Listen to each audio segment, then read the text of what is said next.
जयपुर में जारी थी बीजेपी की मीटिंग। नड्डा ले रहे थे चुनावी रिपोर्ट, तभी वसुंधरा राजे की फोन की बजी घंटी। नड्डा की मीटिंग छोड़ निकली बाहर। 15 मिनट तक की चर्चा, फिर पहुंची अंदर। इतना इंपॉर्टेंट फोन किसका था? परिवार, पार्टी या फिर कुछ और? वसुंधरा राजे सिंधिया को लेकर छिड़ी चर्चा। जन्मदिन पर दिखाई थी अलग राह।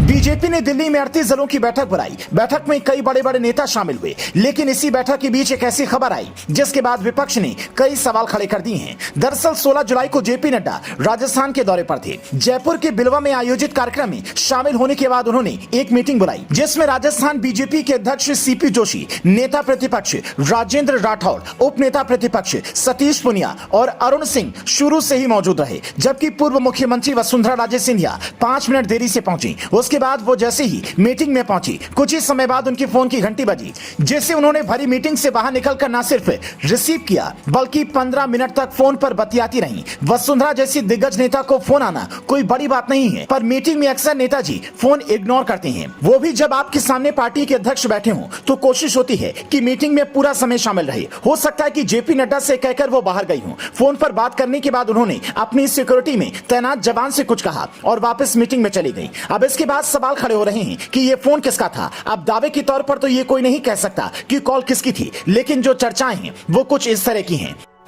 पहला, किसी पारिवारिक सदस्य का फोन हो और किसी मसले पर जरूरी बात करनी हो, इसलिए फोन पर बात करने के बाद वसुंधरा राजे सिंधिया ने अपनी सिक्योरिटी जवान को भी कुछ कहा। दूसरा, मुश्किल में फंसे किसी व्यक्ति या पार्टी कार्यकर्ता ने फोन किया हो, जिससे वसुंधरा ने मदद करने की सोची हो और मीटिंग में होने के बावजूद फोन उठा लिया हो। तीसरा, फोन किसी ऐसे बड़े नेता का हो जिनके लिए वसुंधरा ने पार्टी मीटिंग से बाहर निकलना जरूरी समझा और फिर बाद में आकर मीटिंग में शामिल हो गई।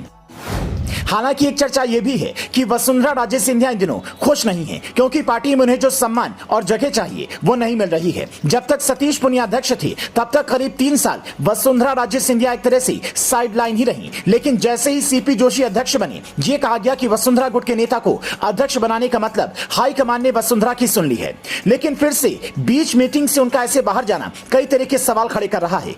ये दोनों तस्वीर इसी साल 4 मार्च की है, जब राजस्थान में बीजेपी की ओर से विधानसभा घेराव कार्यक्रम का ऐलान किया गया और उसी दिन वसुंधरा राजे सिंधिया ने अपने जन्मदिन के उपलक्ष्य में कार्यक्रम आयोजित करवाया, जबकि वसुंधरा का जन्मदिन 8 मार्च को होता है। वसुंधरा राजे सिंधिया ने सालासर बालाजी धाम में दर्शन किए, एक रैली को संबोधित किया और करीब 1 लाख लोगों ने हनुमान चालीसा का पाठ किया। तब सियासी गलियारों में ऐसी चर्चा सुनने को मिली कि वसुंधरा शक्ति प्रदर्शन कर रही हैं। इसके जरिए वो केंद्रीय नेतृत्व को यह संदेश देना चाहती हैं कि मुख्यमंत्री पद की बड़ी दावेदार मैं ही हूँ। चूंकि साल के अंत में राजस्थान में विधानसभा चुनाव है, फिलहाल कांग्रेस की सरकार है और वहां का राजनीतिक ट्रेंड ये कहता है कि हर 5 साल में सरकार बदलती है। ऐसे में इस बार बीजेपी कोई कोर कसर नहीं छोड़ना चाहती।